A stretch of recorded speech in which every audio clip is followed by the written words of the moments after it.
கஜகேசரி யோகம் பெற்றுக்கொண்டிருக்கும் ரிஷபராசி அன்பர்களே, இந்த வக்ர குரு பயிற்சியில் மிகுந்த யோகத்தை தரப்போகிற ராசி இதுவும் ஒன்று. உங்கள் ஜென்ம குருவாய் இருந்து பல உபாதைகள் கொடுத்துட்டு இருந்த குரு பகவான் இப்பொழுது உங்களுக்கு சில மாதங்கள் விடிவுகாலம் கொடுக்கிறார். எத்தனை மாதம் அப்படின்னு பார்த்தீங்கன்னா, அக்டோபர் 9 முதல் அடுத்த வருடம் பிப்ரவரி 5ஆம் தேதி வரை நீங்கள் உங்களுக்கு தேவையான என்னென்ன ஆசைப்படுறீங்களோ அத்தனையும் வெகு விரைவாக செய்து கொள்ள ஒரு குறிப்பிட்ட நல்ல காலம் வந்தாச்சு. இதில் என்னென்ன செய்யணும், எது கவனமாக இருக்கும் தெளிவாக பார்த்துக்கலாம். பொதுவாக இந்த காலகட்டத்தில் குரு வக்ர பயிற்சி, சனி சிறிது மாதங்கள் வக்ரத்திலிருந்து நிவர்த்தி அடைய போகிறார். உங்களுக்கு 7ஆம் அதிபதி மற்றும் 12ஆம் அதிபதியான செவ்வாய் மிதுனத்திலிருந்து கடகத்துக்கு பயணித்து மீண்டும் மிதுனத்துக்கு வருகிற காலகட்டம். இதுதான் மேஜரான டிரான்சிட் பிளானட்ஸ். அப்போ புதன் வக்ரமடைதல், நிவர்த்தியடியது, இது மாதிரி பல விஷயங்கள் இருக்குது. ஒவ்வொன்றும் மொத்தமாக தொகுத்து இந்த விஷயத்தில் சொல்ல போகிறேன். முதல்ல உங்களுக்கு திருமணத்தை பற்றி தான் பேச போகிறது. திருமண யோகம் வந்தாச்சு. உங்கள் 7ஆம் அதிபதி குடும்பஸ்தானத்தில் பயணித்து கொண்டிருக்கிறார். 3ஆம் இடம் மூன்றாம் இடம் தகவல் ஸ்தானம், நல்ல தகவலை கொடுக்க வந்து விட்டார். ஆக மொத்தம் சில மாதங்கள் இங்கே பயணிக்கிறதுனால 7ஆம் வீட்டுக்கு குரு பார்வையும் இருப்பதால் மிகுந்த வளர்ச்சி. இந்த குரு உங்கள் ராசியில் இருந்து 5, 7, 9 இந்த அத்தனை ஸ்தானத்தையும் வலுப்படுத்துகிறார். பாக்யஸ்தானம், பூர்வ புண்ணியஸ்தானம், 7ஆவதுங்கிறது நிவர்த்தி ஸ்தானம், உங்கள் திருமணத்தை. அப்போ திருமணம் வரன் தானாக தேடி வரும். இத்தனை நாளாக ஒரு வரனை பார்த்து ஹோலில் போட்டது, இல்லை ஹோலில் அவங்க பதில் சொல்லாமல் இருந்தது, ஸ்டேட்டஸ் பார்த்து நின்றது, பொருளாதார சேலரி குறைவு போய் கேட்கலாமா, இல்லை சொத்து சுகங்கள் குறைவுன்னு நின்னது, இந்த மாதிரி பல சின்ன சின்ன விஷயங்கள் நடந்த அத்தனைக்கும் ஒரு நிவர்த்தி ஏற்பட்டு உறுதியாக திருமணம் நடக்க போகிறது. ஒரு சிலர்களுக்கு கம்யூனிட்டி சப்காஸ்ட் லைட்டாக மாறி வருது சார், பண்ணலாமா வேண்டாமான்னு தடங்கல் பண்ணிகிட்டே இருந்தோம். அது அத்தனைக்கும் ஒரு நல்ல செய்தி வந்து திருமண விஷயத்தில் சுப செய்தியே வருது. ஆக மொத்தம் திருமணம் உறுதியாக இருக்கிறது. திருமணத்துக்கு தள்ளி போட தேவையில்லை. இந்த காலகட்டத்தில் வருகிற திருமணம் வரன் நல்லா இருக்கும். தள்ளி போட வேண்டிய அவசியம் இல்லை. அட்லீஸ்ட் உறுதியாக செஞ்சுக்கணும். அடுத்து இந்த நேரத்திலே பார்த்தீங்கன்னா 9ஆம் அதிபதியான சனி தன் ராசிக்கு 10ஆம் இடத்தில் பயணித்து கொண்டிருக்கிறார். அவர் வக்ரம் பெற்று 9ஆம் இடத்தை நோக்கி பயணிக்கிற காலகட்டம். என்னன்னா, 2வது திருமணம் ஒரு சிலருக்கு எதிர்பார்த்துட்டு இருந்தாங்க, அவங்களுக்கும் திருமண காலகட்டம் வந்தாச்சு. ஆக மொத்தம் திருமணம் என்ற சுப செய்தி இந்த ரிஷபராசிக்காரருக்கு உறுதியாக உண்டு. இந்த திருமணத்தை தங்குதடையெல்லாம் நடத்தி வைக்க போகிறார். தசாபுத்தி சந்திப்பு அந்த அமைப்பெல்லாம் பார்க்க வேண்டிய மட்டும் இருக்குது. அதை பார்த்துட்டா ஃபர்தராக நல்ல பீரியட் வந்தாச்சு.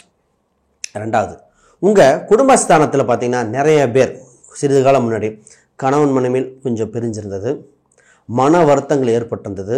எங்களுக்கு எப்போ தான் சார் விடிவு காலம் வரும், எப்போ பார்த்தாலும் வீட்டில் சண்டையாகவே இருக்குது, ஒரு பேச்சுவார்த்தை பேச திருப்தி இல்லை, இந்த மாதிரி குடும்ப உறவுகளை சின்ன சின்ன வருத்தங்கள் ஏற்பட்டு இருந்ததை அத்தனைக்கும் ஒரு நிவர்த்தி ஏற்பட்டு குடும்பத்தில் சுப செய்தி நிகழப்போகுது. பொருளாதார ரீதியாக ஒரு முன்னேற்றம் இருக்கிறதுனால என்ன ஆகுதுன்னா, குடும்பத்துக்கு தேவைகள் பூர்த்தி அடைகிறது. உங்கள் குழந்தைகளுக்கு தேவையான விஷயங்கள் பூர்த்தி அடையுது. அவங்களோட கல்வி சம்பந்தப்பட்டதில் நிவர்த்தி அடைய காலகட்டம்னால குடும்பத்தில் மன மகிழ்ச்சி உறுதியாக உண்டு. உங்கள் குடும்பஸ்தானாதிபதி தன் சொந்த வீட்டில் உச்சம் பெறுகிறார். அதாவது ஆட்சி உச்சம் இரண்டுமே பெறப்போகிறார். குடும்பஸ்தானாதிபதி கூட கேது பயணிப்பதால் இங்கே கேது புதன் தான் வலிமை ஜாஸ்தி. கேதுவோட சேர்ந்த புதனுக்கு புதனே வலிமை. பெருமாள் பார்த்தீங்கன்னா சர்பத்தின் மேலே, இந்த விஷ்ணு சர்பத்தின் மேலே நின்று வெற்றி என்றவர். ஆக புதன் தான் வலிமை ஜாஸ்தி. அப்போ குடும்ப சுப நிகழ்ச்சிகள், குடும்ப பொருளாதாரம், வெளிநாடு சம்பந்தப்பட்ட வருவாய்கள், வேலையில் சுப செய்திகள், இந்த மாதிரி நல்ல விஷயங்கள் வருது. குலதெய்வ கோயில் சென்று வருவது, உங்கள் முன்னோர்களை சென்று பார்க்கணும். அது உங்கள் குலதெய்வமாக வழிபாட்டு இருக்கிற முன்னோர்களை சென்று அருள் பெறப்படுகிற காலகட்டம். இந்த நேரத்தில் உங்களுக்கு சித்தர் வழிபாடு மிகுந்த சிறப்பு. போய் சித்தர் வழிபாடு தரிசனம் செஞ்சுட்டு அதே மாதிரி குலதெய்வ கோயிலுக்கும் சென்று வழிபாடு செஞ்சுட்டு வரும் பொழுது மனதில் எண்ணிய விஷயங்கள் ஈடேறும். இந்த நேரத்தில் ஒரு சிலர்லாம் பார்த்திங்கன்னா நல்ல செய்தி எதிர்பார்த்துட்டு இருக்கோம், எப்போ வரும், தள்ளி போகுது, ஏதோ ஒரு மன இறுக்கமாகவே இருக்குது, அத்தனைக்கும் நிவர்த்தி இந்த கோயில் குளத்துக்கு போயிட்டு வர்றது தான். சரி, இப்போ வேலை சம்மந்தப்பட்ட உங்கள் 6ஆம் அதிபதியான சுக்கிரன், உங்கள் ராசி அதிபதியே சுக்கிரன் அவரே தான், இருவரும் ஒருவரே. அவர் பார்த்தீங்கன்னா உங்கள் 6ஆம் இடத்துல சொந்த இடத்துல பயணிக்க போகிறார். அப்போ வேலையில் பொருளாதாரம் சம்மந்தப்பட்ட ஒரு விருத்தி, நிறைய பேருனா தனக்கு கிடைக்க வேண்டிய ரெஸ்பெக்ட் ஒரு விஷயங்கள நல்லதாக இருக்கும். புகழ் பெறுகிற காலகட்டம், உங்களை மதிப்பு மரியாதையாக நடத்துகிற காலகட்டம். உங்கள் ராசிக்கு 7ஆம் இடத்துல வேறு சிறிது காலம் பயணிப்பார். இந்த காலகட்டத்தில் என்ன நடக்கும்னா, உங்கள் வேலை உங்கள் கண்ட்ரோலில் இருக்கும். நீங்கள் முன்னாடி இழுத்துக்கொண்டு போகிற மாதிரி, ரொம்ப நாளாக ஒரு சின்ன சின்ன விஷயம் சால்வ் பண்ண முடியாத விஷயத்தெல்லாம் சால்வ் பண்ணி வெற்றி பெறுகிற காலகட்டம். உங்கள் வேலையிலே பார்ட்னராக போட்டு இன்னொருத்தங்க கூட ஜாயின் பண்ணி எவ்வளோ சிக்கலான விஷயங்களும் தீர்க்கக்கூடிய காலகட்டம் வந்தாச்சு. ஆக மொத்தம் நீங்கள் செய்கிற வேலையில் ஒரு இம்ப்ரூவ்மெண்ட் உண்டு. இந்த நேரத்தில் சார் தொழில் எப்படி இருக்கும் அப்படின்னு கேள்வி. உங்கள் 10ஆம் அதிபதி உங்கள் ராசியிலே பயணித்து அவர் 9ஆம் அதிபதியாக வேறு இருக்கார். அப்போ இந்த வக்ர நிவர்த்தி அடைகிற காலகட்டம். அப்போ இத்தனை நாளாக இன்வெஸ்ட்மெண்ட் பண்ணி தொழிலில் விருத்தி பண்ண வேண்டியது, வேலையாட்கள் கிடைக்கல, பண்ண இம்ப்ரூவ்மெண்ட்டுக்கு ஏதாவது பலன் கிடைக்குமான்னு எதிர்பார்த்துட்டு இருந்தவங்களுக்கு பலன் கிடைக்கிற காலகட்டம். இந்த நேரத்தில் வேலை சம்பந்தப்பட்டதில் சிறிது மாறுதல், ஸ்ட்ராட்டஜி, அதாவது விளம்பரங்கள் கொடுக்கறது, ஆஃபர் போடுறது, இல்லை வாய் வழியாக மற்றவங்களுக்கு சென்று அடைய முடிய ஒரு புதிய யுக்தியை கையாளக்கூடிய கால சூழ்நிலை வந்திருக்கு. எஸ்பெஷலி விளம்பரம், டிஜிட்டல் சம்மந்தப்பட்டதில் அது உங்களுக்கு கை கொடுத்து பொருளாதார வளர்ச்சி கொடுக்க போகுது. உங்களுக்கு கான்டாக்ட் மூலமே இம்ப்ரூவ்மெண்ட் வருகிற காலகட்டம். உங்கள் ராசிக்கு 8ஆம் அதிபதியான குரு உங்கள் ராசியில் பயணிக்க, அவரே 11ஆம் அதிபதி. சார் ரொம்ப நாளாக ஒரு வம்பு வழக்குகள் இருக்குது, அது நிவர்த்தியாக போகுது. பூர்வீக சம்மந்தப்பட்ட சிக்கல் இருக்குது சார், அது நிவர்த்தியாக போகுது. சின்ன சின்ன கீழே கிடக்கிற பொருட்கள் ஒரு விஷயங்கள் கிடைக்கும், பொருளாதாரமாக இருக்கலாம், நகையாக இருக்கலாம். அந்த மாதிரி ஒரு பொருள், அதிர்ஷ்ட யோகம், புதையல் யோகம், ஒரு சிலருக்கு லாட்ரி யோகம், இந்த மாதிரிலாம் கிடைக்கிற காலகட்டம் இந்த ரிஷபராசிக்கு. தடைபற்ற திருமணம் நடக்கும், தடைபற்ற பொருளாதாரம் உங்களுக்கு வந்து சேரும். ஆக மொத்தம் உங்களுக்கு பொருளாதார ரீதியாக குடும்ப ரீதியாக வளர்ச்சி. தந்தை குடும்பத்தில் ஏற்பட்ட மனக்கசப்புகள் தீர்வுக்கு வருகிற காலகட்டம்.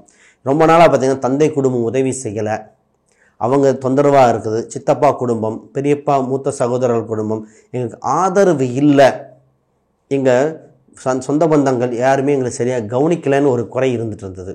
அந்த குறைகள் நிவர்த்தியாகி உங்களுக்கு நல்ல விஷயம் நடக்கிற காலகட்டம் வந்தாச்சு. தாய் தந்தையின் உடல்நிலையில் உறுதி பெறப் போகிறது, ஒரு வளர்ச்சி. ரொம்ப நாளாக பார்த்திங்கன்னா மருத்துவ செலவு மாறி மாறி பார்த்ததில் இந்த ரிஷபராசிங்க ஒன்று இவங்களுக்கு சில காலம் பார்த்தாங்க, அப்புறம் குடும்ப உறவினர்களுக்கு, அதுக்கப்புறம் பெற்றோருக்கு. இப்போ மருத்துவ செலவுங்கிறது இவங்களுக்கு தவிர்க்க முடியாமல் இருந்தது. இனி அந்த மருத்துவ செலவுங்கிறது இனி இல்லை, இனி சுபம், நல்ல ஒரு முன்னேற்றம் தான். இந்த வீடு சம்மந்தப்பட்டதில் சார் மாடி வீட்டில் பொதுவாகவே கிழக்கு திசையில் தங்குறது, மாடி வீட்டில் தங்குற அவங்களுக்கு யோகமாக இருக்கிற காலகட்டம். இவங்களுக்கு இந்த ஹால்லேயே பார்த்திங்கன்னா ஒரு சில ஹால்லேருந்து டைரெக்டாக அந்த டோர், பாத்ரூம் டோர் தெரிகிற மாதிரி இருக்கிற அந்த மாதிரி ரிஷபராசி குடும்பத்தில் யாருக்காவது ஹால்லேருந்து டைரெக்டாக பாத்ரூம் தெரிகிற மாதிரி இருக்கிற அந்த வீட்டில் இருக்கிற பிரச்சனைகள் தீர்வுக்கு வருகிறது. பொதுவாக இந்த ராசிக்கு பெட்ரூமில் ஒட்டி இருக்கிற டாய்லெட்டை டோர் உடஞ்சிருக்கும் ஒரு சிலருக்கு. அந்த டோர் உடஞ்ச குடும்பத்தில் பல பிரச்சனைகள் வந்திருந்திருக்கு. அதுவும் அந்த பிரச்சனைகள் அந்த டோரை சரி செஞ்சு அந்த பெட்ரூம் சம்மந்தப்பட்ட ஒரு சில அமைப்புகளை மாற்றி குடும்ப உறவுகள் இதெல்லாம் வளர்ச்சி அடைய வேண்டிய காலகட்டமாக இருக்கிறது. அப்போ வாஸ்து சம்மந்தப்பட்டது இந்த ராசிக்கு மாற்ற வேண்டியது, சரி செய்ய வேண்டிய காலகட்டம் அப்படின்னு மறந்துடக்கூடாது. இந்த ராசிக்கு பொதுவாக வீடு வாஸ்து சம்மந்தப்பட்டது. வண்டி வாகனம் சம்மந்தப்பட்டதில் எலக்ட்ரிக், சோலார் சம்மந்தப்பட்ட ஆர்வங்கள் வரும். பெரிய வண்டி வாகனம் வாங்கலான்னு எண்ணங்கள் வரும். பொருளாதார ரீதியாக கடன் வாங்காமல் செஞ்சுட்டா பெட்டர். பொதுவாகவே கடன் வாங்கி மாட்டிக்காமல் இருந்துட்டாலே இந்த ரிஷபத்தை அப்படி வென்றலாம். கடனில் தான் மாட்டி இந்த வளர்ச்சியை தடுத்துக்குவாங்க. நீங்கள் உங்களுக்கு இந்த கடன் இருந்தால் கடன் அடைக்க போகிற காலகட்டம் வந்தாச்சு. ரொம்ப நாளாக கடன் இருக்குது, அதை அடைச்சிரு வேணான்னு இப்போ அடைக்கிற காலகட்டம். அப்போ பொருளாதார கடன் அடைச்சி வெற்றி பெறுகிற காலகட்டம். இந்த நேரத்தில் இடம், வீடு, பணம் கையில் இருந்தால் வாங்குங்க, இல்லைன்னா ஏதோ ஒரு சொத்தை விற்று கடனை அடைத்து வேறு இதில் இன்வெஸ்ட் பண்ண வேண்டிய காலகட்டம். ஆக கொஞ்சம் கிளவராக பயன்படுத்திக்க வேண்டிய நேரம். 11இல் இருக்கிற ராகு நல்ல வளர்ச்சியை தரப்போகிறார். 5ல் இருக்கிற கேது தடைகள்லாம் விளக்க போகுது. ஏன்னா குரு பார்வை அங்கே இருக்குது. 11ல் ராகு இருக்கிறனால துர்க்கை வழிபாடு செஞ்சுக்கிட்டா இன்னும் வளர்ச்சி, இன்னும் பெருமிதம் கிடைக்கும். ஆக மொத்தம் இதனால் சிறப்பாக இருக்க போகுது. இதில் இந்த மீடியா சம்மந்தப்பட்டது, பேங்கிங் செக்டார், கலைத்துறையினர், பொலிட்டிக்கல் சம்மந்தப்பட்டவங்களுக்கு ஒரு யோகம் உண்டு.